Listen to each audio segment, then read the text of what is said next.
And I think you can be really strong mindset in business, but you could get news like that and you completely crumble and you find out that you don't actually have this rock solid mindset that you thought that you did.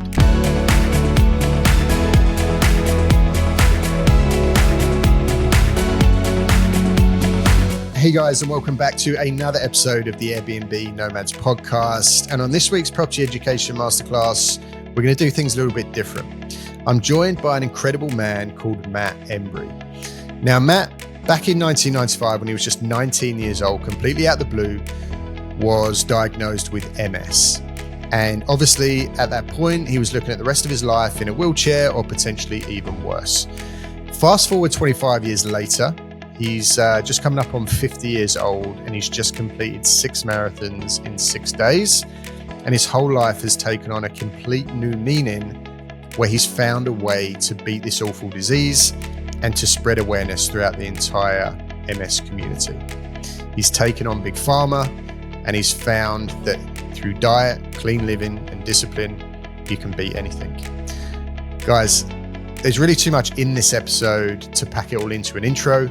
But trust me, if you've got an hour and a half, you need to dedicate it to this episode. It could potentially change your life or anyone else's life that you might know who's affected by MS or any other disease or mental health issue. It's truly, truly mind-blowing. Guys, if you enjoy this episode, as I always say, please drop us a follow and leave us a review. It really helps us out. Until then, this is a long episode, but the questions just kept coming. Get comfortable. There we go. Matt Embry, welcome to the podcast. Thanks so much for doing this. I appreciate it. No, you're welcome. When I came across your story, I heard about you online and the cause that you're pushing and the fight that you're fighting. I was so inspired. We just had to get you on. Yes, we are primarily a property podcast, business podcast, entrepreneurial podcast, and it's great to hear about people making gazillions of pounds and, building businesses. But I think something that's even more inspiring to me, and I think a lot of my audience is someone that's going out to try and change the world in a better way without looking for anything in return in a monetary sense. So I think what you're doing is absolutely amazing. And just to run through a few facts here to kick off so everybody listening knows what this episode is going to be about. So Matt, you was diagnosed with multiple sclerosis at 19, which was back in 1995. Mm-hmm. What's amazing about you and what we're going to get into in a deep way is that for over 25 years now, you've pretty much lived almost symptom-free, at least from what I know after watching the amazing documentary, which is Living Proof, which came out in 2017. And I would implore anyone who's listening to this, who has any interest in what Matt's doing or has any interest in MS itself, if they're affected by it, if they know anyone who's affected by it, the very first thing you need to do is head over and watch Living Proof. It's an incredible, incredible documentary. And it was so well done by yourself, who's a very well-renowned filmmaker as well. So based on that, Matt, I'm just going to hand it over to you. And why don't you tell us about your diagnosis, how it came about, what were the initial symptoms, and how it was receiving that devastating news? Well, we're going back over a quarter century now. So, it's been a long time since that day, and that was in 1995. And I was only 19 years old at the time and had come back from mountain biking and was kicking a basketball in my basement and suddenly couldn't feel the ball anymore. It was a combination of numbness and hypersensitivity that had kicked in, very hard to explain. And then, within probably 20 minutes, that feeling had gone up from my foot all the way up into my chest. And then it was followed, I think either that night or the next day, with leg spasms. And at that point I knew something was wrong. And at the time I thought it was a pinched nerve. I thought it was that simple. But once I got into the medical system, had my MRI and things like that, I was diagnosed with MS. So that's that's a long time ago now. For anyone who's not watching this on YouTube, Matt, I hope you don't mind me saying, you're an incredibly fit, good looking guy, very in shape. Probably at 19 was even more in shape. So I'm not surprised that you thought it was a pinched nerve, because why would you think it was anything else at that time in your life? Did you have any, any genetic kind of signs that it could be something more? Any family issues or with any health issues? No, I mean, not really. I mean, my brother has a severe wheat and gluten intolerance, and outside of that, nothing really to indicate that MS was on the radar for me or anyone else in my family. So, I mean, it was a pretty significant shock at the time. Right. So initially you think it's a trapped nerve. Did the symptoms come and stay and stayed with you right through to your diagnosis, or was it just they came and went and you thought, I've got to get that checked out to find out what it was? No, they came and they stayed. And that's what I mean. There was a little bit of a progression where the numbness went into the leg spasms, which was that's when I knew things were, say, progressing, and they weren't going anywhere. I thought they were going to go away, but they did not.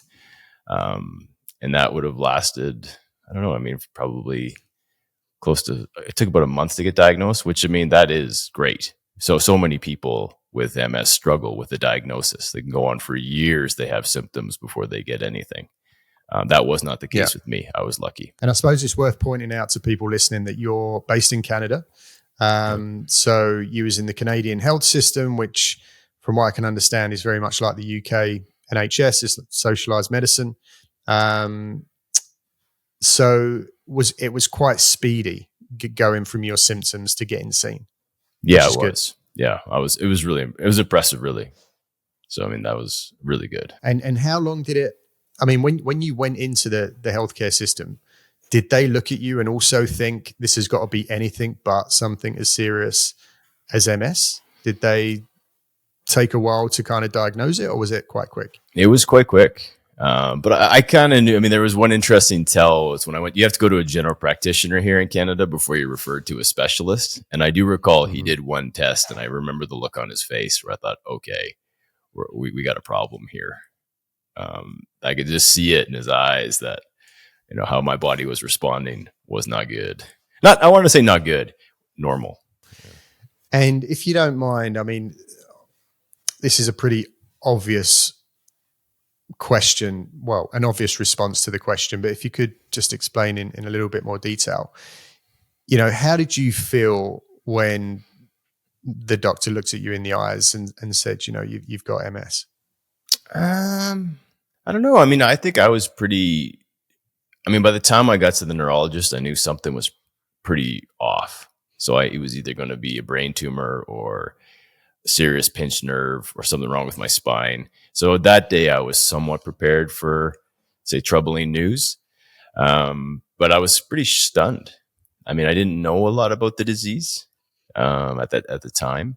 And, it was quickly followed up by somewhat of not a prognosis, but he kind of gave me here's the likely outcomes for you. So that was on some level, it was a bit. I like to hear that because he said this goes pretty good kind of thing. By the time you're 50, you'll have a cane. So at the time, I was okay with that given the severe consequences that could happen. But it didn't take long before I got into fighting mode, and that suddenly that wasn't going to be an option for me. And here I am, almost 50, and I'm running marathons and adventure races, and that was not part of the prognosis on the day, right?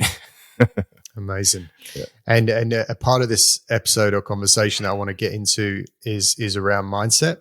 The people that me and my business partner work with, and in all business, right, mindset is always spoken about as the foundation or the pillar of being successful in business, being successful in life, being successful in pretty much anything is how you tackle things when it comes to mindset. And I think it's definitely easier said than done. And I think it's very easy to say or to talk about mindset in a business sense when compared with getting news like that. And I think you can be really strong mindset in business But you could get news like that and you completely crumble and you find out that you don't actually have this rock solid mindset that you thought that you did.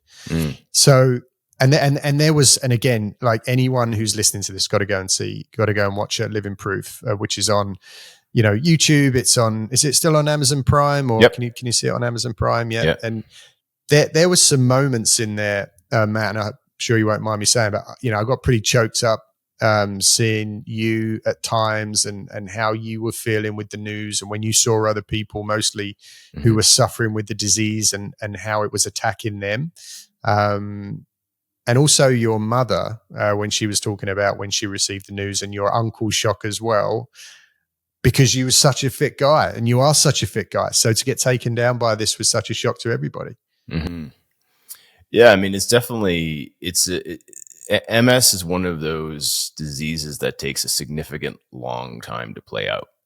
And I think that it can be an absolutely terrifying and tragic illness if it goes bad, because you are there watching someone more or less lose motor control over 10 to 25 years. So it can be a very incremental, slow, painful process, which, I mean, we're all going through that to some extent as human beings. With MS, it's just an accelerated process, and very hard for people to watch. And I also think that, we can get into a little bit about this, the way the disease has been portrayed traditionally in the media is also terrifying. The stories really that make the news, in my opinion, or used in advertisements or in mainstream movies, are normally the ones that are very severe, tragic. So, I mean, with all of those things combined, and my mom being a nurse and having lived through it as well, having those experiences, I think it was a lot of fear, was a lot of fear and sadness, I guess, too, were in the air. And then in shooting the film, it's a movie. So, we obviously pick scenes that we knew were going to be, say, captivating. And we also tried to reflect the emotional journey of anyone who's diagnosed with anything. And from a filmmaking process, we really tried to maintain that as our vision.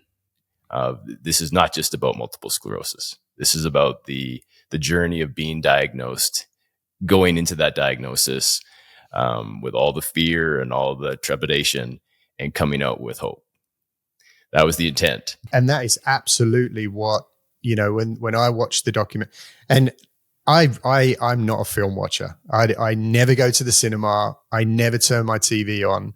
But when I came across your story, and it's one of the very, honestly, hand on heart, one of the very few things I've ever sat through from start to finish. Oh, great. Because it was so captivating and it was so inspiring. And absolutely, when it ended, I was really genuinely full of hope for the future of the disease and the fight, and how you was kind of progressing with your own personal battle, which we're going to talk about here. So just to expand on the story. So this isn't purely about your own personal struggle with MS, which is obviously your battle that you're going through every single day. But this news, and this is something else that's interesting about this for me, is that you got this awful news. And what it did was it completely redirected your life in a completely different direction, with a completely different purpose, and this huge cause that you was now going to take on to attempt to change the world that you would never have even scratched the surface of if you hadn't have found yourself in this situation. And now, no doubt, it's become your whole life's purpose to achieve what you're fighting to achieve. So why don't you talk a little bit about, because it's much better coming from you, what is the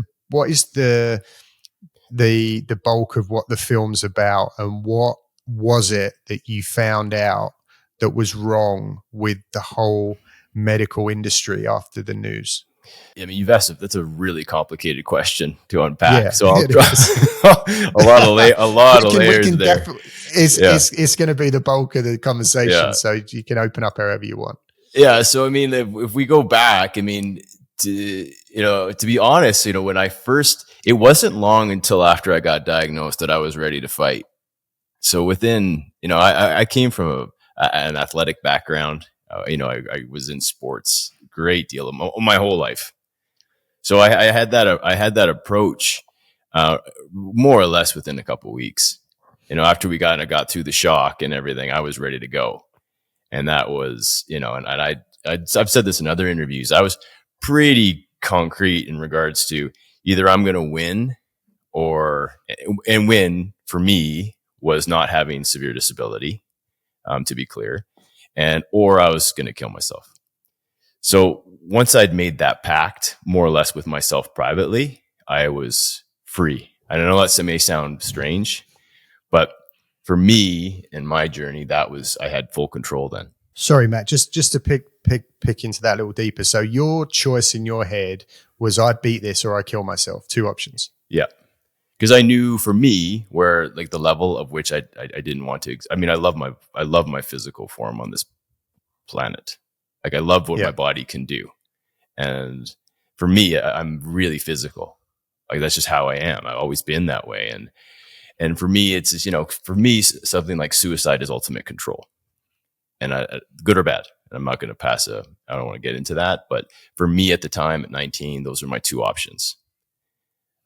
Obviously, before you had your family. Yeah. And so then once I jumped into it, and then we got, really engaged, and back then the pharmaceuticals, there weren't that many. Like there weren't that many options. Most of them were in tests and things like that. So my dad, who'd, done all this research in regards to diet, nutrition, exercise, high dose vitamin D, these science-based strategies. And again, I want to be very clear on that. They're science-based. They weren't strategies that we implemented and reverse engineered it to say, oh, these are going to work or potentially work for people with MS. It was the science came first, then the strategies, which was the best bet diet, which can be found on mshope.com totally for free. And then it was implementation. And I just took that same disciplined sports approach to the implementation. I just had that mindset of, hey, stick to the program, stick to the diet, stick to the exercise, stick to the positive thinking. Let's go. And then when it started to pay off, well, I just ran with it. Literally, and figuratively, and I stuck to it, and I did well.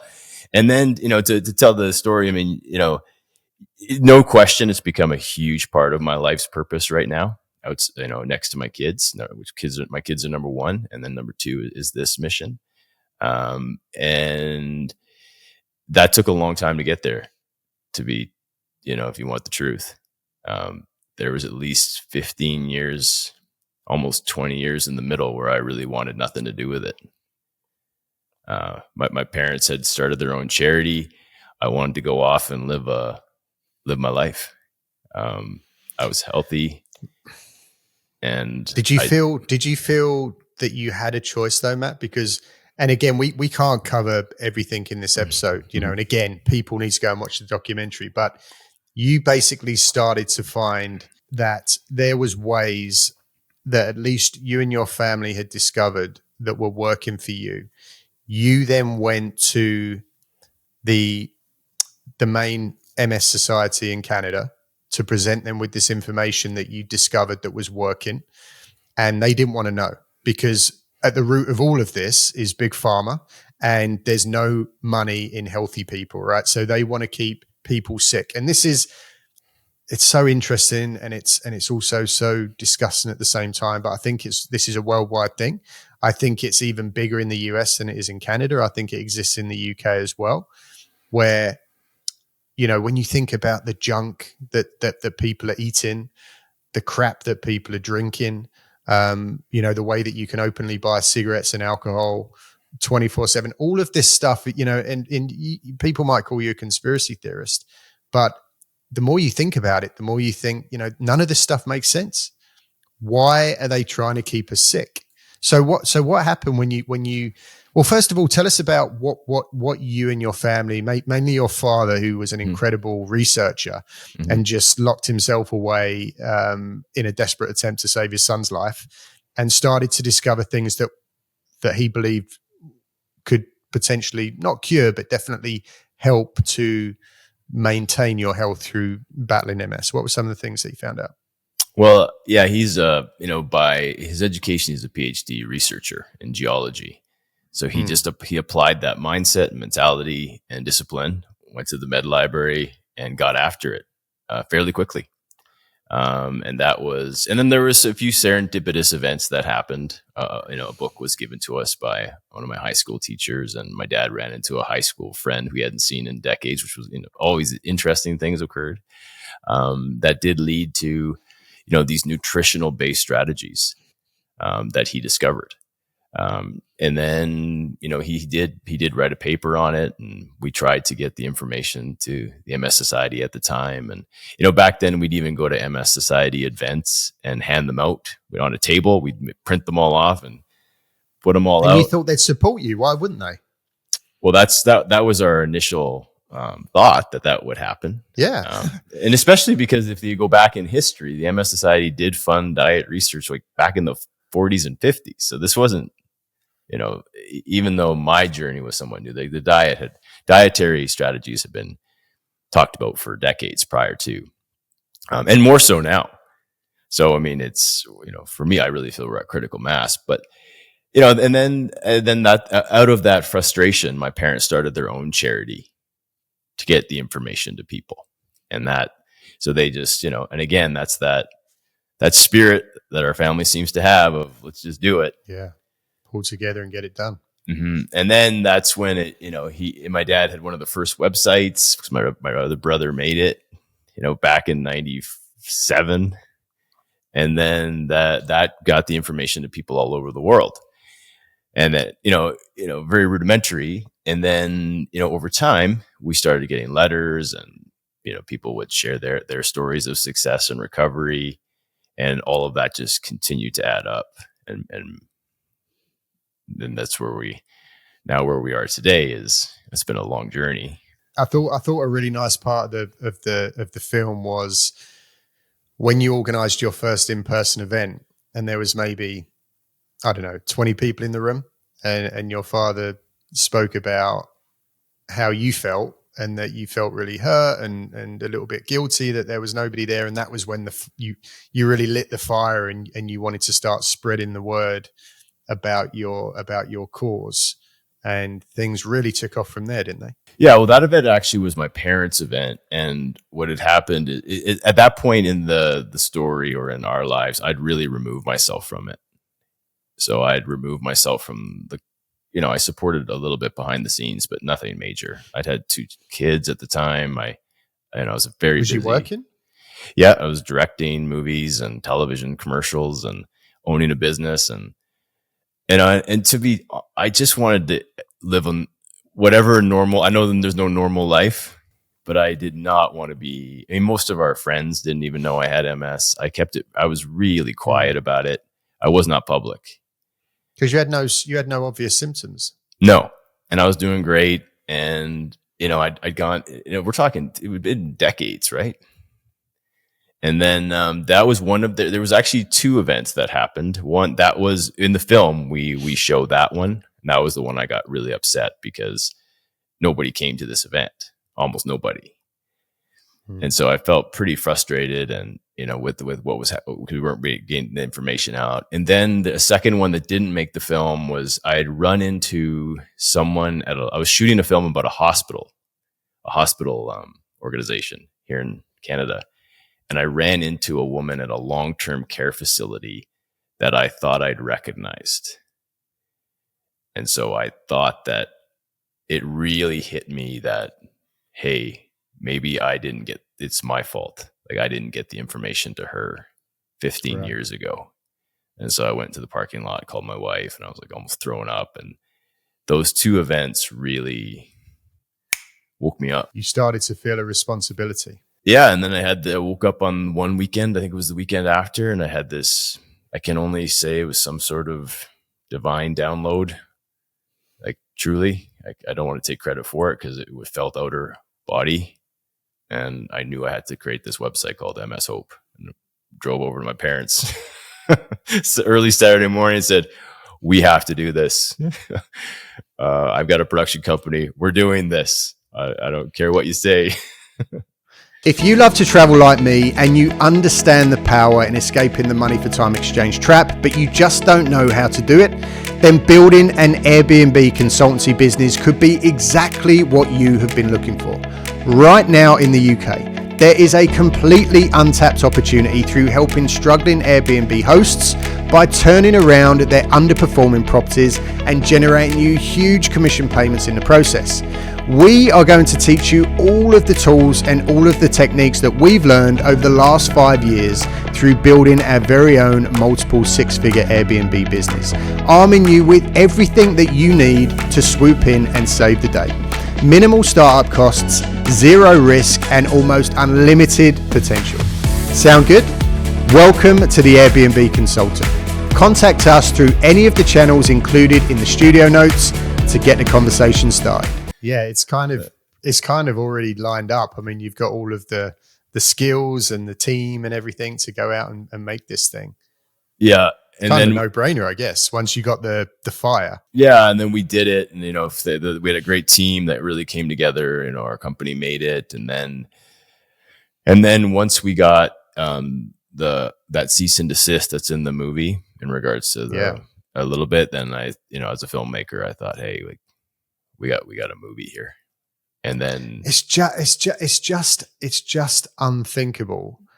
I mean, unless you watch the movie and then it all kind of starts to make sense that you could, and not just you and your family from your home, but collaborating with other world-renowned doctors, neurosurgeons, people at the top of their field that are starting to discover things that were seriously showing potential to work towards finding a cure for MS. You take that information to the MS Society of Canada, and instead of saying, well, that's great, Matt, come in, let's work together on this. Instead, they come at you with a cease and desist letter and threaten to sue you. Well, I mean, it was definitely an interesting time in my life. We got through it for sure. But in the end, the way I look at it is that the documentary, which when we started filming it, the intent of the film was, and we definitely get into this in Living Proof too. But the intent of the movie was to reach as many people as possible. And so, given the fact that it's on Amazon Prime in multiple languages and it's reached, we don't even know. I mean, it's just unbelievable what's happened now. Everything had to happen for a reason. And that's how I see it. And so the way I look at it now in retrospect, I'm like, well, we went through some real hard times making that film. There's no question. But the number of people that we've reached is significant. And deservedly so. Because to explain in just a little more detail why they were coming at you with all of these cease and desist letters and lawsuits is because you started to look a little bit deeper into the finances behind the MS Society and the hundreds of millions of pounds that they were raising, quote unquote, each year in donations, and how much of those donations were coming from the drug companies that were producing the drugs that were being given out to MS patients that obviously weren't working. And you also found that as little as 35% of their annual budget was going on research. It's actually, and the rest was going on salaries. Actually 15%. And that was generous. So it was actually likely 13% that was going to research. So those were definitely metrics that, we got headlines when we released that information. And obviously that was part of the film.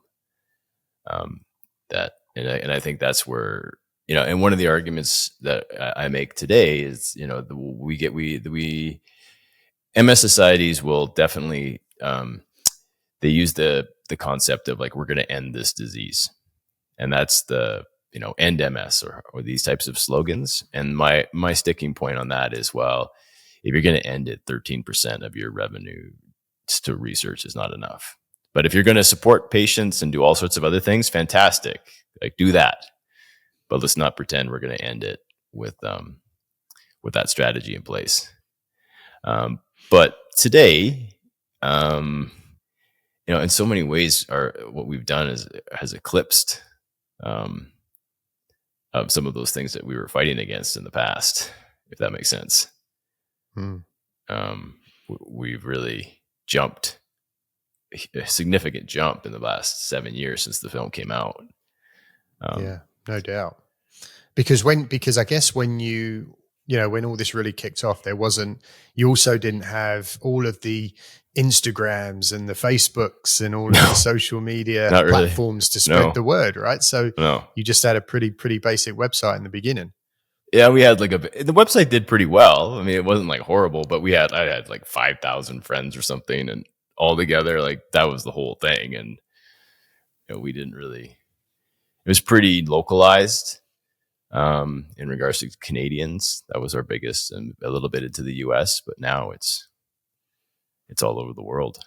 We're just last night we were meeting on all the translations of the website coming out. There'll be 10 new languages coming in the next few months.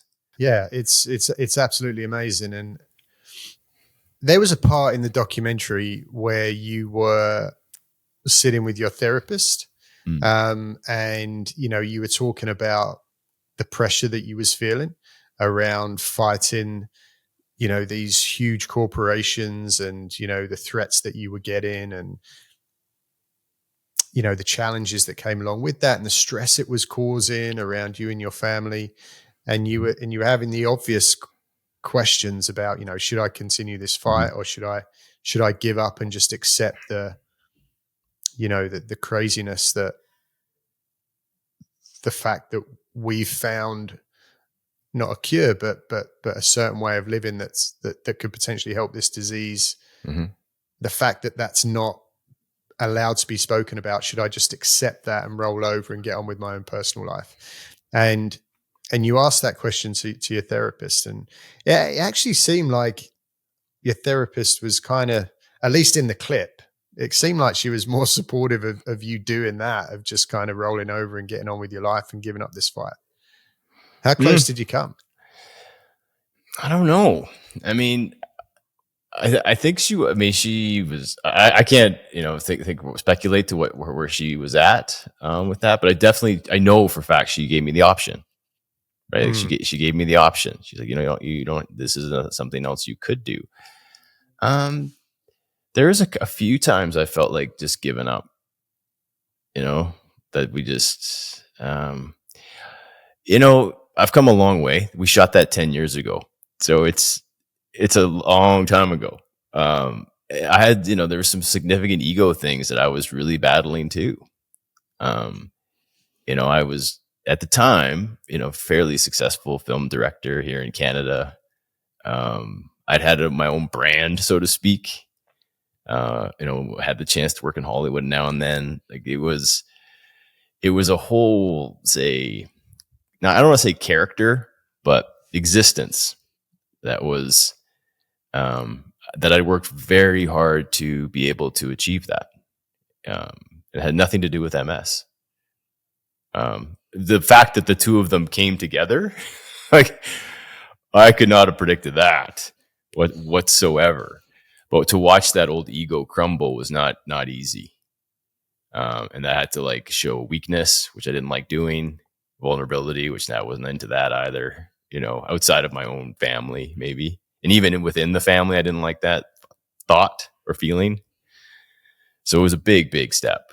Do you feel like all this was kind of meant to have happened to make you who you are today? Do you feel like it was all meant to be for you to have this platform now and have this responsibility? That's a complicated question. I think there's two ways to look at that in a predeterministic fashion, maybe like amor fati or whatever that is. Like I had no choice. Like I had to think this is where I am. That's one way to look at it. The second way that kind of does bother me a little bit. It makes me think a little bit. When I was a little boy, like say 5, 6, 7, I was already making movies. And what I wanted to be was an action star. Like I wanted to be like Han Solo and, you've got that look. You've got that action star look, for sure. That's what I wanted to be. But then someone wrote something really interesting years later. It was on a blog or something about being on Amazon Prime. And they said, like, he's a real life action hero. And it jarred me because I thought, oh man, like, did I manifest this? Like, did I get to be the action star not the way I thought I was going to be? Like, it was a hard to get my head around it. I thought, well, maybe I did it. Maybe not in a Tom Cruise sense, but maybe at the same time, even bigger and even more successful with a bigger role. Maybe. But I also see that it's not just me. I mean, I'm the face of it, for sure right now. But I see that, my dad had to play an integral part. My mom had to play an integral part. My brother had to play an integral part. My wife, like the people around us, they all played these roles, to create something, to support something. And I try my best to give people their due or their credit, because I'm the face, no question, but it's not just me. I'm just one piece of a really complex structure that got built by all these people with different expertise that all had to come together. And the way I see it is, if we look mythically, I guess if you look like a Star Wars, it's a group of people that have to create something to go out there and, blow up the Death Star or however. And in this case, absolutely, it's ideas. And so, so many collaborative efforts that had to come together to get to where you are today. Yeah. And then once the movie got made, that was like the big shot, and went into the world and just boom. And it can't be stopped. Like I can't stop it. People pirate it. I have no problem with that either. People can rip it, share it. Like, I do not care. Get it out there. The more people that see it. You got it. So the obvious questions that come up now, you've dove into this dirty,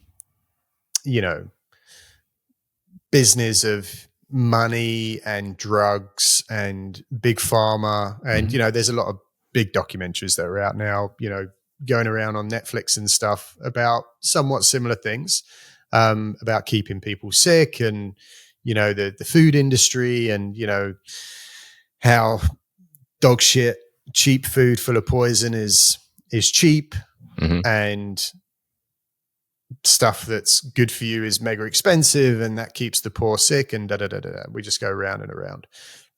But you start to think, well, where does it end? So your own personal battle has been in the world of MS, and then we've got the cancers, and we've got this and we've got that, and you think, well, is it just all the same? Is it all just some big spider web of lies that we're just all being fed? What do you think? How big does this conspiracy kind of go? Well, I'm going to throw a different word instead of conspiracy out to maybe riff on, and that's the word design. And I think that's where I really have landed in the past 10 years, is that this reality is simply designed that way. So in the MS, for lack of a better term, ecosystem, we can almost see the same model in every country. So when I go to Australia, it's the same thing. When I go to Bulgaria, it's the same thing. Go to the UK, it's the same thing. And so for me, that was shocking, because I thought at least one country will have this figured out. And then when they didn't, I had to almost create a new model of reality for me to understand it. And then when I was contacted from people from the ALS world who told me it's the same thing here, they contacted from diabetes, it's the same thing here. That was another clue. And so then I really, in the mind, went to, hey, maybe this reality is designed this way. So this, world that we live in it's somewhat of a trap.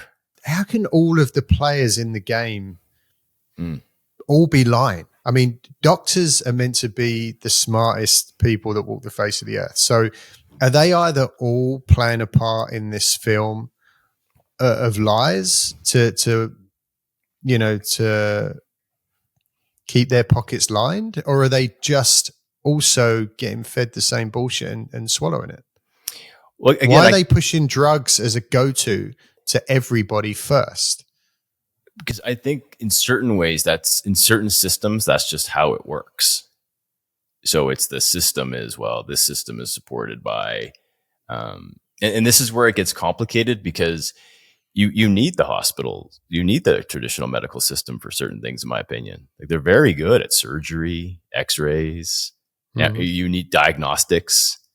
And but the problem is it sometimes can be compromised or conflicted.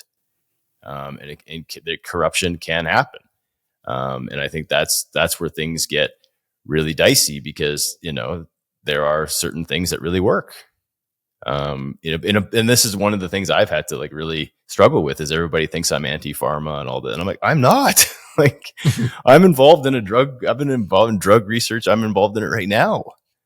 Do you take anything? Do you take like Advil or? Oh yeah. I take an Advil if I'm in pain, or antibiotics, and I'm not. And I really struggle with that. My perspective is, well, let's look at the long-term efficacy of certain drugs. Did it work? Did it keep did it keep people out of wheelchairs? Did it keep people not having canes? And that's really what I'm speaking out against. I'm not interested in my MRI. I'm interested in disability. And that's just, that is unique to MS for sure. But to answer your broader question, I think therefore it becomes an individual journey of survival. And so, and that's why I don't think my message is going anywhere, even if we find a cure of MS. Like, if the cure is found tomorrow, we get a pill that knocks it out. The next thing I'm maybe facing is obesity. The next thing I'm facing is, high blood pressure. If I go off the diet, off the exercise, off the meditation, off the prayer, off the giving back. So I think that there is, like it or not, there's an equation for health on this planet that's not unique to me. It's for everyone. It's actually pretty straightforward, isn't it? We overcomplicate it all. How to stay healthy, the things to eat, move your body, get enough sleep, don't overstress yourself. It's not rocket science, but somehow it gets lost on the majority of the planet. I mean, there's very few people that eat right, that do enough exercise, that aren't overweight, that aren't, stressed out to the max. And it's kind of like self-destruction for most people. This game is very hard. Like, this life is very hard to stay alive. And I try to break it down as simple as you need physical disciplines, mental disciplines, and spiritual disciplines.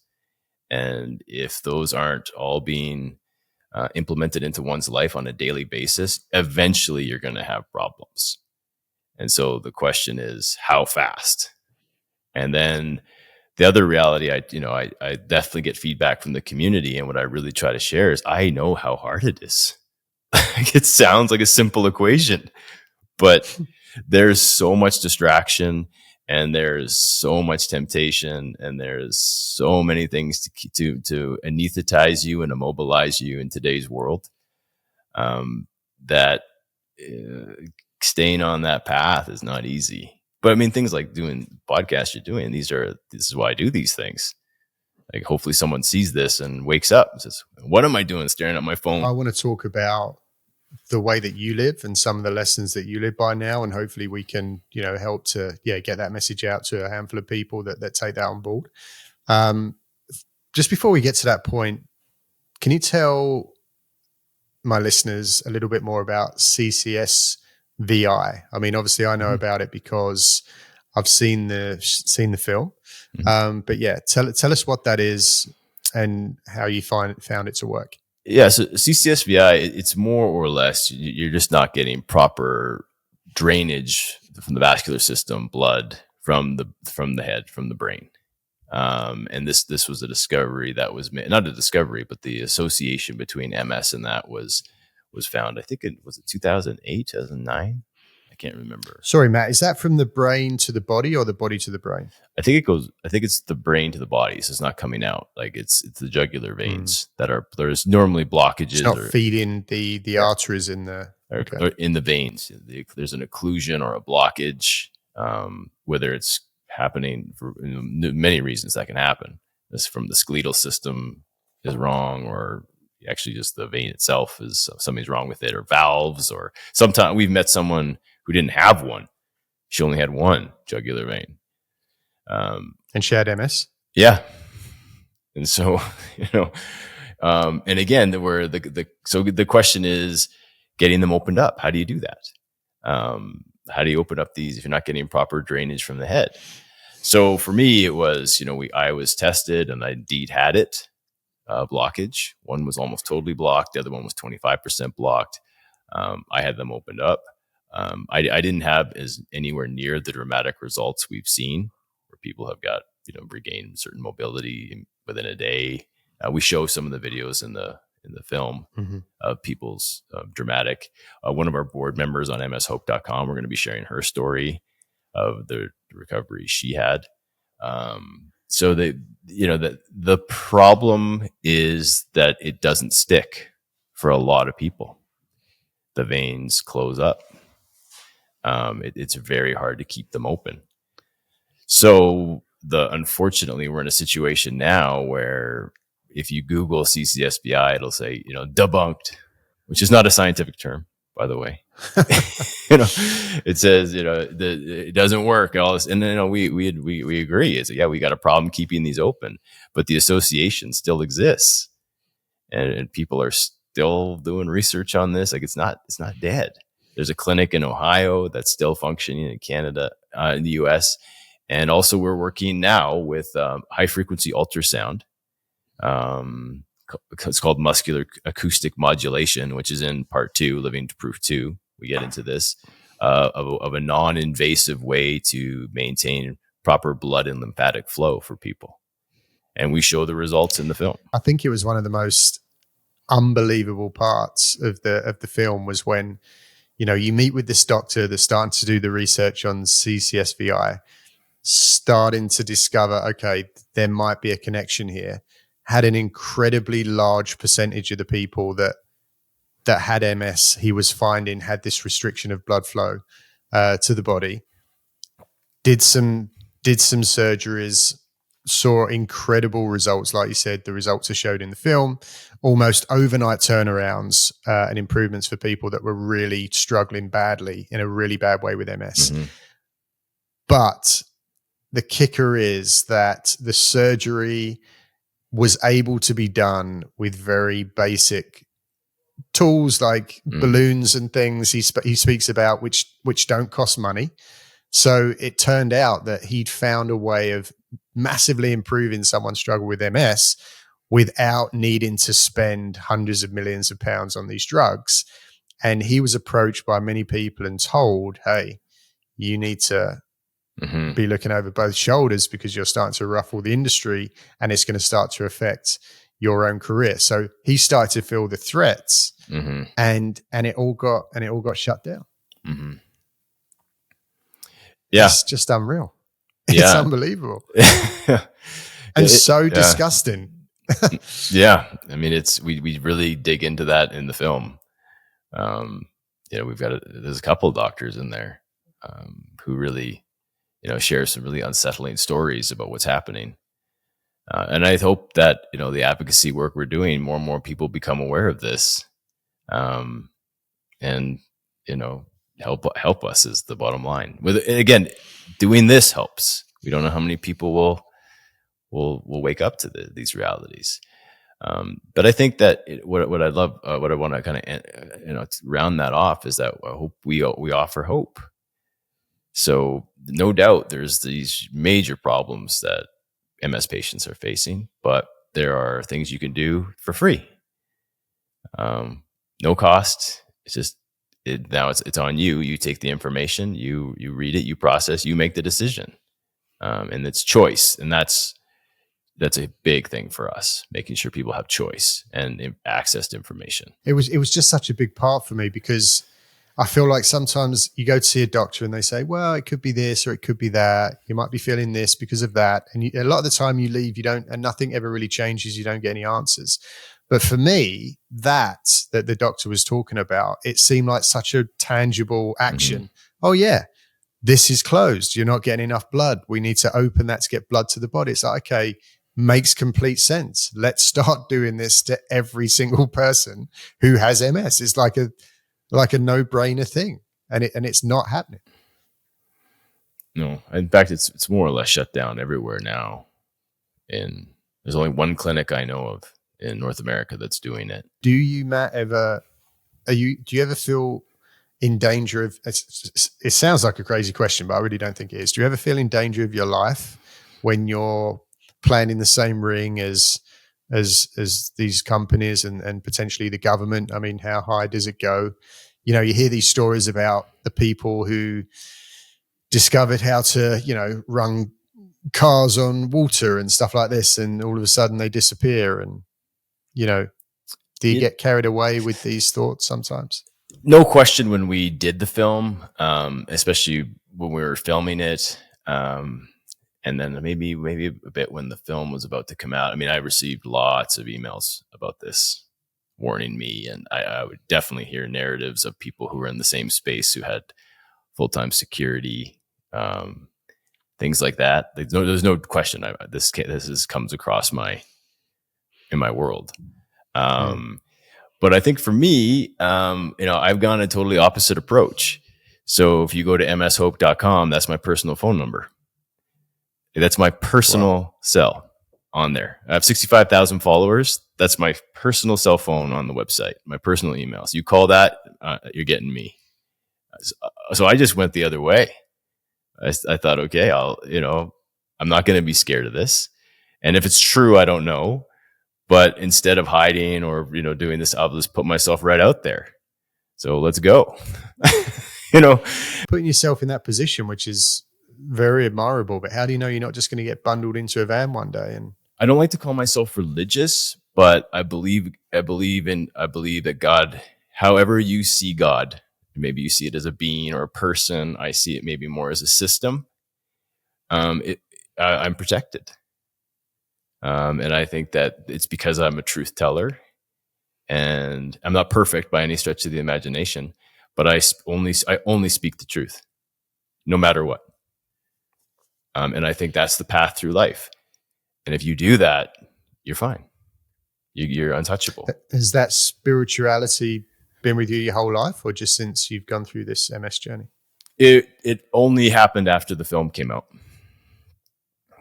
So prior to the movie, I was more or less a staunch atheist. Like bad. But now I've gone totally the other way. I mean, I read the Bible every day. Really? Every single day. And I take communion. I try to take communion twice a week. I've gone some totally different path, but I wouldn't call myself a Western classical Christian, if that makes sense. Is that something that you've gone on by yourself or with your family as well? My family now, for sure. Not to point my extended family, but it was a huge change in my life. Radical transformation. And the Living Proof 2 really gets into this. It's this is the story of Living Proof 2. Sounds like a good reason. So is that out now, or is it due to come out? Or? I'm editing it. We're editing another version we're cutting right now. So hopefully within this 6 months to a year. So the next 6 months to a year, the second version will be out. I'll definitely be looking forward to that. What's your thoughts, Matt, on the connection with Big Pharma and the fast food companies?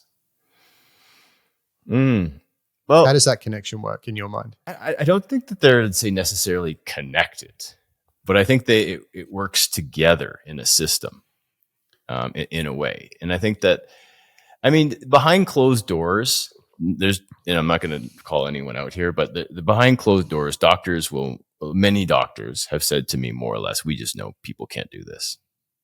We know they can't stick to the program. Like, we know they won't stick to the diet. And I've been in I've given so many talks. I think only about 3%, 5% can actually do it. So then, I think that what doesn't really get communicated is I too do truly think that, say, pharmaceutical companies are trying to find ways through. Like, we've seen this with antibiotics. Antibiotics do the job.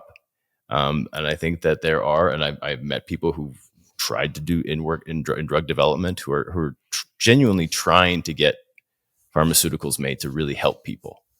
Where it gets dicey is that if the pharmaceuticals aren't actually helping people and we're not learning about it, or there's no follow up, or there's no, redaction of this didn't work.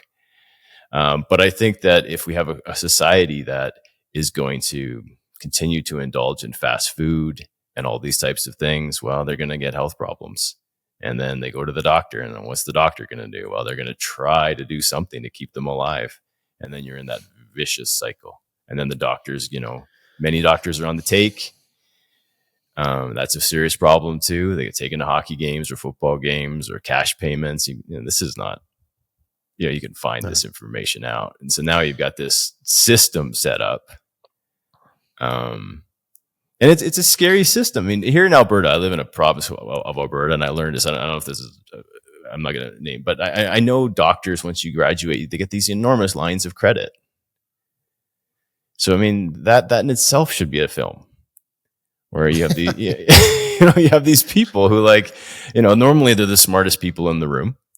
They're told they're the smartest people in the room since they're in grade 1. Then they go to med school. They're continually told they're the smartest person in the room. Then they're saddled with these huge student debts. Then on the other side, they're given these huge loans. And then suddenly you have this person who's been told that they're the smartest person in the room. They got all this debt, and all of a sudden, pharmaceutical company shows up and gives them a cut. Well, My God.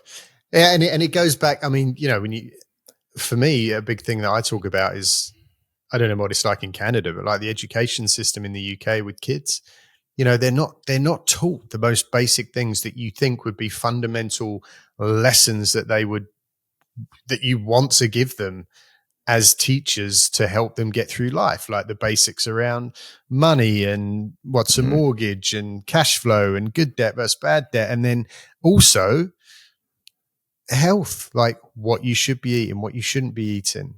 But none of that's talked about. None of it's discussed. And then they're just pushed out of school and it all goes to shit pretty much from day one.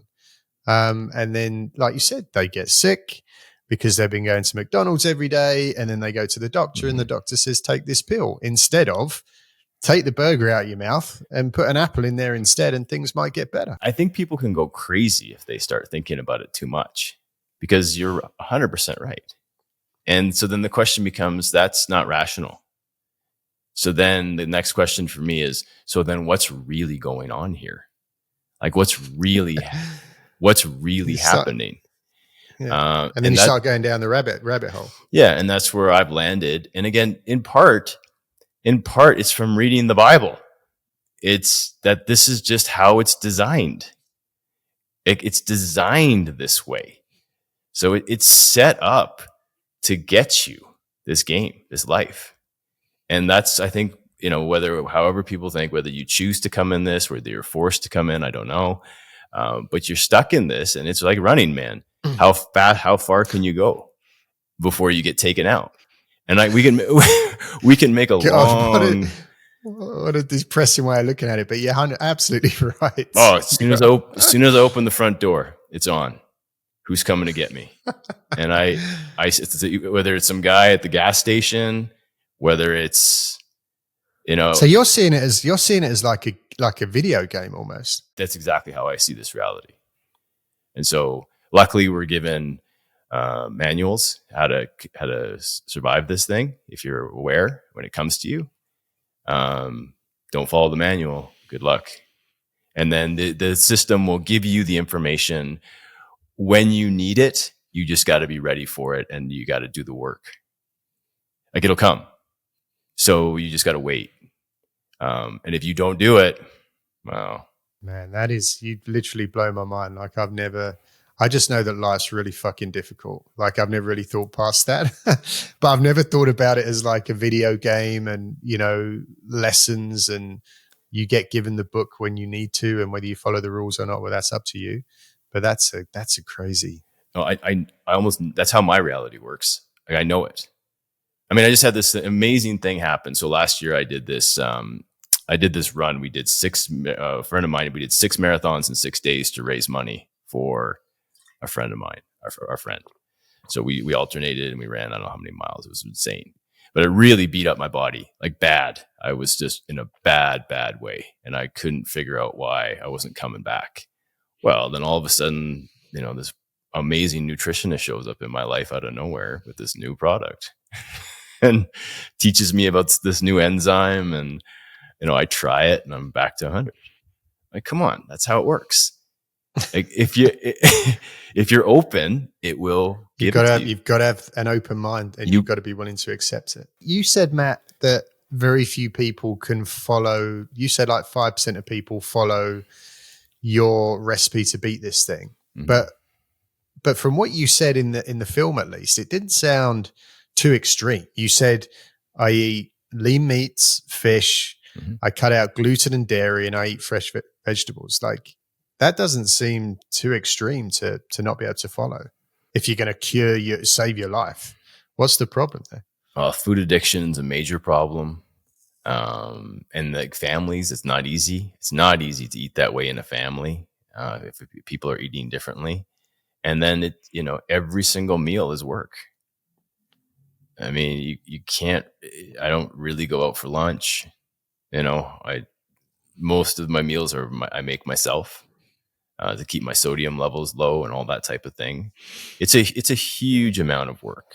And I think I don't know if you do it, but like if you try it, you'd be shocked at just how easy it is to get an egg McMuffin. I can say I never, without trying to sound like preach or anything, but if I go into a McDonald's to use a bathroom, I feel like I need a shower afterwards. Like, so the idea of eating in one of those places, it's so repulsive to me. It's not even a temptation I have to deal with, but I don't know why I'm like that. I'm kind of, I'm like you, I'm very active. I cycle almost every other day, 80, 100 Ks, I live in Spain in the mountains, so when it comes to diet, I definitely don't eat any fast food. I don't drink. You'll never see me with a Coke or any kind of soda. I drink water, electrolytes. Every now and then I'll have some chocolate milk as a treat after I've been out on the bike. But what I will say is that I probably eat a little bit too much of the kind of processed stuff, processed meats, a few too many things that come out of plastic containers. So I'm not as strict as I probably should be when it comes to going to the fresh market, buying everything fresh, and then taking the time to cook everything from scratch. And that's probably where I fall down a little bit. Mm-hmm. Well, I mean, it's because it's time, right? It's like you said, life's busy. Yeah, it's time, and in certain people, like their desire for food and that experience here on the earth and in this space is just, it can be overwhelming. I've seen it. I've watched with my own eyes people who just can't control themselves, and I feel very bad. It's not easy. Food addiction is a serious problem. And I think that, I don't know. I have a friend who lives in the mountains too, and told me that they had a big bag, a 25-pound bag of flour outside in their backyard, and a deer came over the fence and ate the whole thing and was in the backyard for days.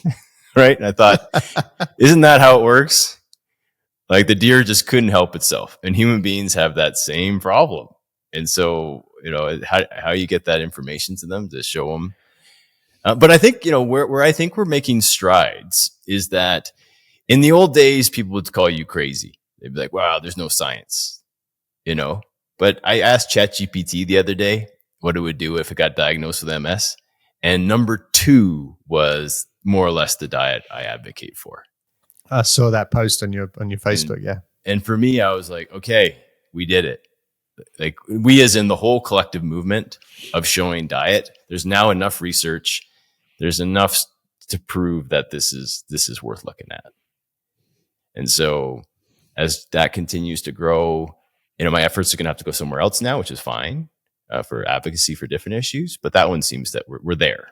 So you have to hope that enough people start seeing the hard science and saying, hey, maybe I shouldn't drink milk like that. It seems like there's enough science to show this is not good. But then at the same hand, I've got so much. I'm so interested in this stuff. Maybe we can do another episode about diet and mindset and health, because I think so many people need to hear it. But just real briefly, touching on the milk thing, and this is where I think just one example of where shit gets really difficult. I completely agree. Like, cow's milk's full of hormones and, God knows what else that we don't really need as fully grown adults. But so then everybody made this huge switch to, I'll start drinking oat milk and almond milk and this milk and that milk and coconut milk. And it's like loaded with sugar and chemicals and they think they're doing the right thing, but it's even worse. So there's so much confusion around it. But what's amazing about this game is that it will constantly reinvent itself to get you. It's impressive how good it is, right? And so it will just keep doing it. It's just like, and the thing is, but if you go to basics, you're going to be okay. I always say, and I saw something that said, water is an adult drink. And I'm like, yep, got it. That's, when you get there, you get that. I mean, my diet's, and I'm almost 50 now. It's gotten this, I'm down to like vegetables, protein. That's it. That was going to be one of my questions. And I just want to say this again. You're 50 or you're coming up to 50. Yeah. You just ran 6 marathons. You've had MS for over 25 years and you just ran 6 marathons, one after another. What is your, so walk me through it. You wake up, what's your life look like? I mean, it's pretty routine. You seem like a very routine kind of guy. I get up. Yeah. It's focused. Coffee, I get the same amount of caffeine load as possible. And then it's, what time do you get up? How much sleep do you have? 6 o'clock. I try to sleep 8 hours. I try. I'm dedicated to 8 hours at this stage of my life, 7 to 8. And then I'm up at 6. And then it's work from the second I'm up. And that's mostly parental responsibilities. And then once that's done, it's to the gym. And either I'm running or I'm doing something. So you're not part of the, the Mark Wahlberg kind of 3 a.m. club in the gym, meditating, journaling. Yeah, I used to be. But then with teenagers, that's had to change a bit. So I used to be that guy watching the sunrise, but then life gets in the way. So maybe when the kids are gone, I'll get back into that. And then it's work, and I don't take lunch breaks. And then that's one thing I share with people. It's more what I don't do than what I do that makes my life possible. And so it's subtracting things that the average person say will do. And I think I worked it out one week of something like I have something like 15 to 20 extra hours compared to the average person a week. So people always ask me, like, how do you do all this? I'm like, well, I don't take lunch breaks. I don't take coffee breaks. I don't gossip. Like, here's a long list of the things I don't drink. I don't go to the bar. I refuse to go to negative environments. Like, there's a huge. Do you drink? Do you drink alcohol? No. And there's a huge list of things I don't do. And by not doing those things, you suddenly have tons of time. Do you socialize? Do you go out with friends or? Rarely. And I think for me, it's this stage of my life. It's about productivity. I like to be with people who we have a goal. Like, I'll socialize if we're doing something.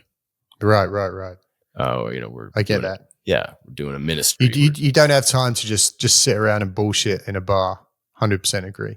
And if I do, it's about simulation theory, business, and how we're making this better. It's about, how does this game work? What have you learned? And how can we fine tune it to elevate our existence? That's the sweet spot for me. And then I would love to be a fly on the wall in one of your meetings. And I learned stuff, and I go, oh, you did that. Like, that's how that works. Got it. And then I have my own, things that I've learned and little tricks. So every ounce of your life since you've been going through this thing is about learning, improving, growing, getting stronger, getting healthier. That's your main focus in staying alive. That's it. Beating the game. Yeah. And then I've got maybe, let's say, 40 years left, let's say. Maybe. But while I'm here. So it's like, well, what can I do? Like, what's it gonna take? How do I win my 50s? Won my 40s. And so how do I win my 50s? That's going to take some adjustment. And how am I going to win my 60s? That's going to take another adjustment. Just coming back to the diet thing again, because I'm selfishly very interested in it. What do you eat for breakfast every day? I tend to do like eggs. I eat a lot of eggs, salmon, avocados. I don't eat the cereal out of a box or any of that stuff. I make my own granola. Right. With very few ingredients and, maybe some good quality honey and some maple syrup and a lot of nuts and good quality oats. But yeah, what's your breakfast, lunch and dinner schedule look like? Yeah. So breakfast, that's the more or less the time I'll use carbohydrates. So that's when I'll have normally salmon or sometimes eggs, and then the fruit for sure. And that's when I'll have, like, say, gluten-free, dairy-free waffles or toast. That's when I'll have that carb so I can get through my workouts and my runs. I just need it. I just know my body needs it. And then after that, it's primarily salads with chicken or fish. And then same thing for dinner, vegetables, protein. That's it. And all the meats are like grass fed and highly. I've never gone that organic. Way. I used to work in the health food industry, so I'd hear stories about the farmers. And I'm not saying it's across the board, but I became very skeptical of the organic market. Really? And these types of things. And I thought, okay, well, let's just see what's really going on here. And I'm sure there are some, I'm sure, who go by it, but I think that industry itself could have another film. Well, they did the whole Rotten series, didn't they? Which was, I don't know if you saw Rotten on Netflix. No, about that. The honey market and the dairy market and the right. Fish. The fish. It was pretty amazing. Nuts. But again, like, if I had something to share, it's like, and that's that. There's a term people use in the West. They say, I don't know if you've heard it, like, God showed up. I don't know if you've heard this. God showed up in my life or something like this. It's a term you hear a lot of, and like, God will sometimes show up. I think God shows up every day. Like, if you are aware and awake, the key information will continually come to you, like, all the time. And so, to answer your question about diet and things like that, it'll come. Like, you'll know what to do if you are really present. And most people aren't, right? Most people, the reality is, and I'll be completely honest, a big part of my job is I'm glued to a screen. It's either a phone, a lot of social media, and it's awful. But the reality is that most people aren't present. I dip in and out of meditation. I find it really, I get frustrated easily when it doesn't come quick enough, and then I give up. But do you think that you can be present without being as dedicated and committed as you are with these rules that you follow? I think whether people like it or not, discipline's the way through. Like, that's just how this works. So if you're the more you can increase your disciplines, the better life gets. The more you go away from your disciplines, the more problems you're going to have. And I just think that's how it works. And it's a brutal, that's not a pleasant understanding, because that's not what you're sold, right? It's like, oh, you're going to, you work really hard. You're going to retire at 65 and you're going to golf and everything. Well, I've seen what happens to people when they do that. And it goes real bad. Shit goes off a cliff real fast. And so once, and I told my wife, I'm like, I'm never retiring. There's no way. Like, ever, till the day I die. Well, I mean, the whole Alzheimer's thing is just blowing up, isn't it? I mean, I know so many people. My best friend, his father was he had a very big job with the bank, very smart guy. He retired young, almost overnight, started showing signs. And I think that was in his early 50s. He got the dementia and. And then what I try to caution people, I really do, is that people are just trying to steal your time. Like, it's unbelievable. Like, that can be your biggest threat, is negative people, toxic people, and then these devices and all of this stuff just trying to take your attention and trying to take your mind. And it's huge threat. Huge.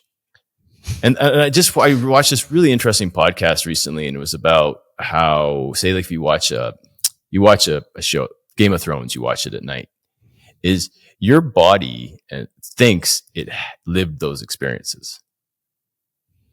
Like, it'll actually register as like a lived experience inside the subconscious, or whatever terminology they used. Like, that blew my mind and scared the heck out of me, because it more or less said, like, these people with anxiety and trauma, it's like, you're just triggering it. Do you have any anxiety? Oh, sometimes. But then I do a work back. I'm like, well, what did I do? And then I'm like, okay, I watched Game of Thrones, where I did something that like, and then I'll go right on. For me, I'll go right to the Bible. I'm like, okay, start again, start reprogramming my mind, enter the new, update the system, update the OS, get the code, the proper code in the system that will refine it. I hope that wasn't too much. Can I ask you a really, I don't know if this is going to be an offensive question or not. I really hope it's not. But it would take a lot to offend me at this stage.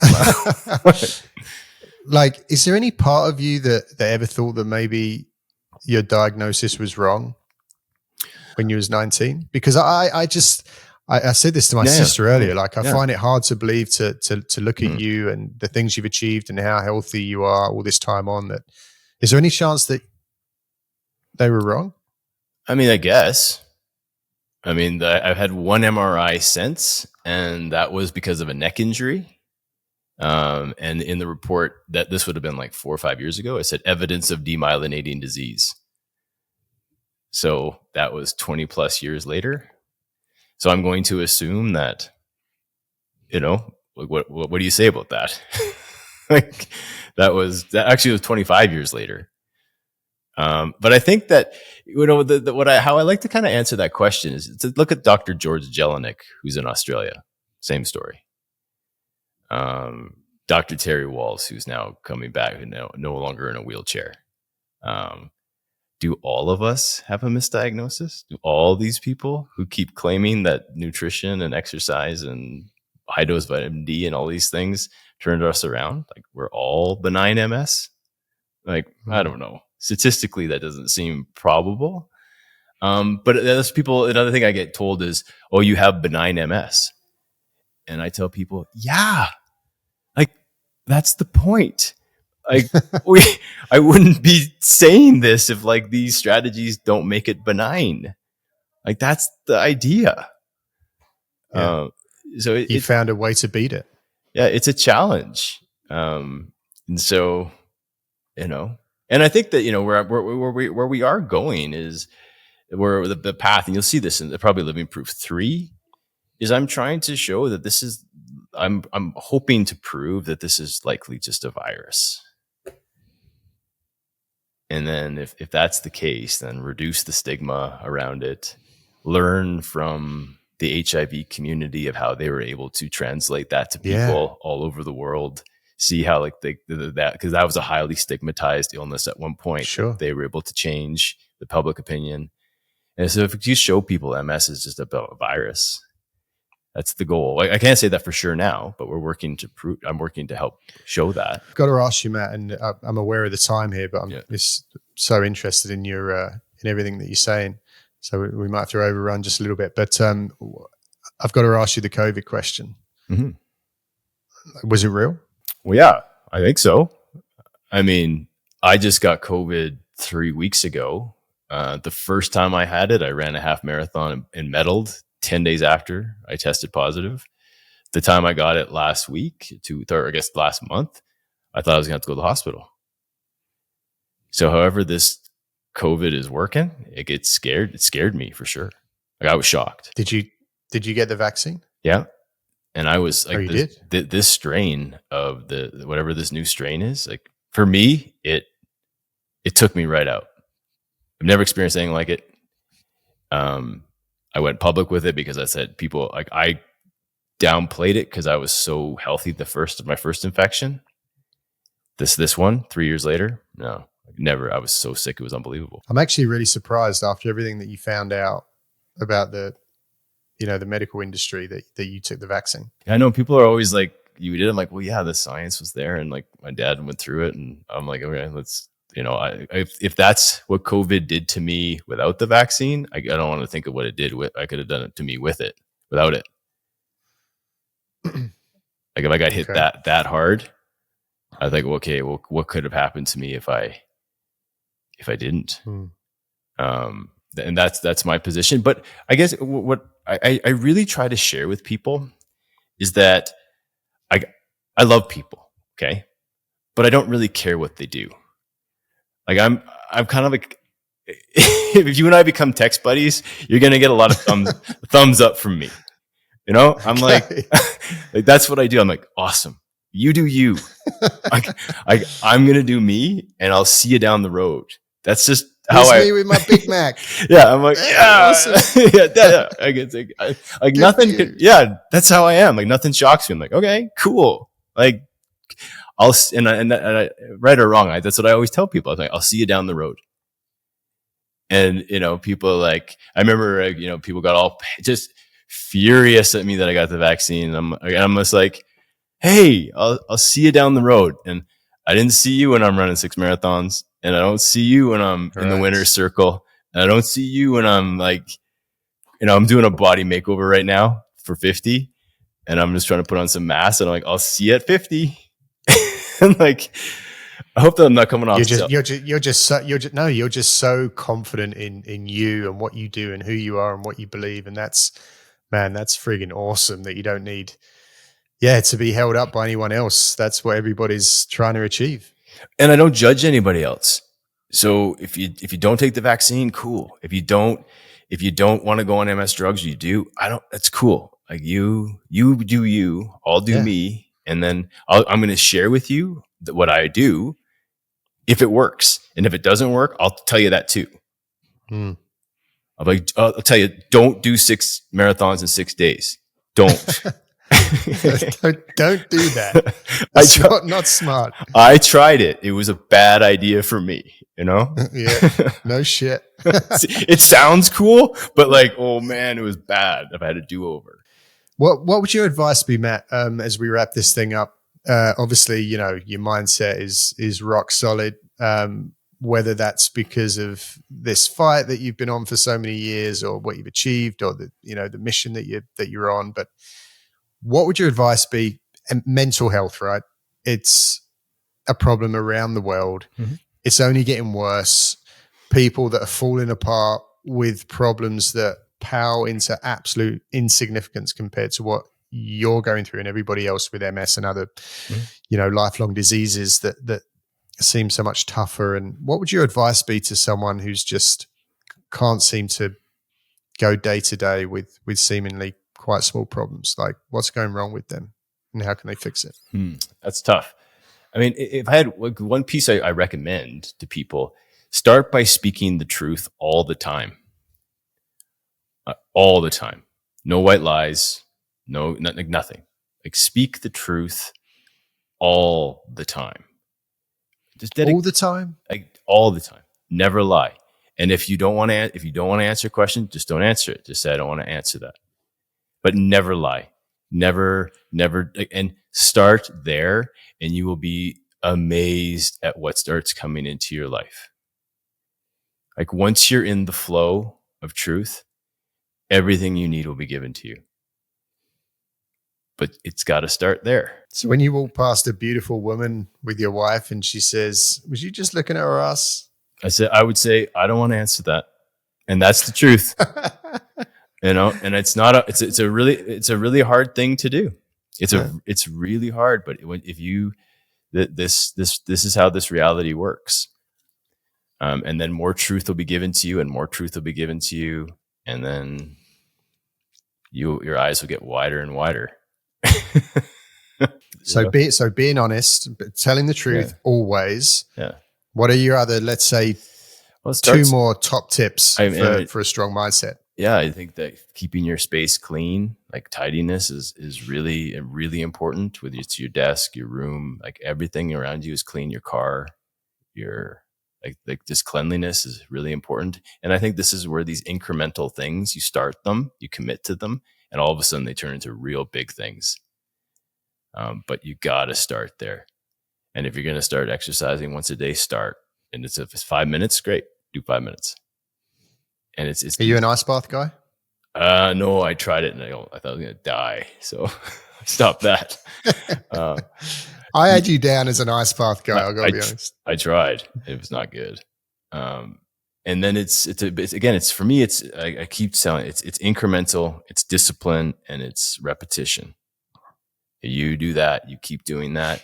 It's just I don't know where it ends. for how high you can go. Like I don't. And I never at 50 did I see myself like this. No way. Like I couldn't have imagined it. And so now it's like, okay, what's 60 going to be like? It could be even better. And then maybe there's going to be some incredible development and we're going to reverse age or we're going to get silicone based bodies. Like, I don't know. Like I'm open to all these ideas. I mean, the revelation of the kingdom in heaven may not be what you think.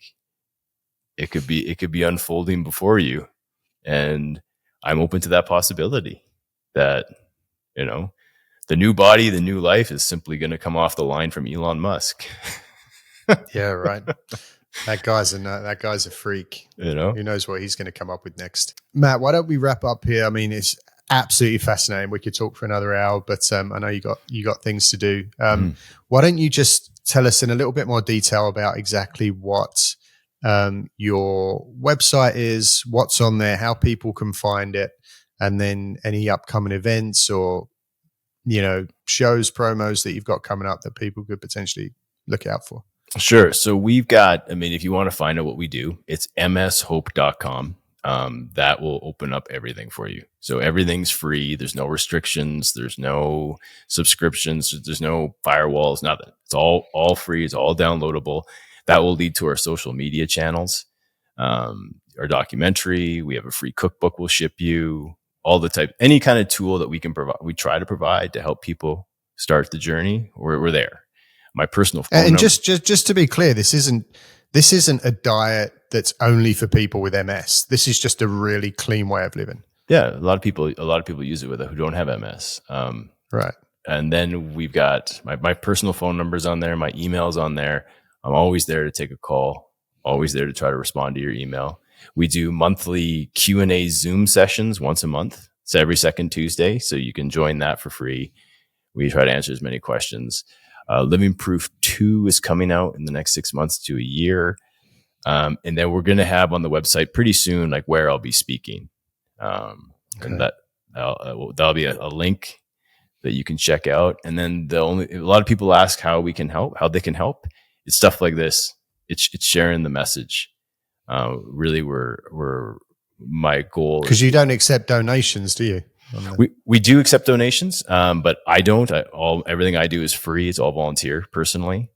You can donate, but we stress only donate after you've taken care of yourself or anyone else you know with MS directly. And if you want to share, you can. And then we that will translate into cookbooks, or translate into new cooking series or something like that. But first and foremost, it's about you, right? It's like about what do you need to become the best version of you. I think you should also start your own brand of shirts that you could raise money for MS. You got some pretty cool shirts. Yeah, we tried that, man. We did like a whole store, but it was like you should just see my garage. It was a nightmare, and then it was just like, oh, we stopped that. I was watching the film. I'm like, I like these shirts this guy's wearing. Nice big collars and. Well, it's funny, man, because we had to buy. I think I bought 5 of the same shirts because we knew like I had to wear the same thing every day because you have to like cut the seams, right? Right. It's all the same. You notice it's all the same. And like, if I ever see one of those shirts again, man. Well, Matt, don't really know how to wrap this thing up, but I guess, I'm going to keep following your journey. And, I can't say enough. Anyone, whether you've got, your own struggles with MS or family or friends that point them in the direction of the film regardless. I mean, it's so inspirational, touching and inspiring, and the way that you now live and the lessons that you live by and the lessons that you give is also very, very inspiring. And keep crushing it, man. All right, you too, man. Thanks so much for doing this. I really, really appreciate it. And we're going to get all of Matt's information, all of his links, all of his socials, all of his websites, all of his talking events. We'll get all that stuff. We'll put it in the show notes. So anyone that wants to find out more, you can just go into the show notes and click the link. So I guess, Matt, thanks again for giving me the time. Really appreciate it. And thanks for everybody watching and listening at home. And we'll see you next week on another episode of the Airbnb Nomads podcast. Till then, take care.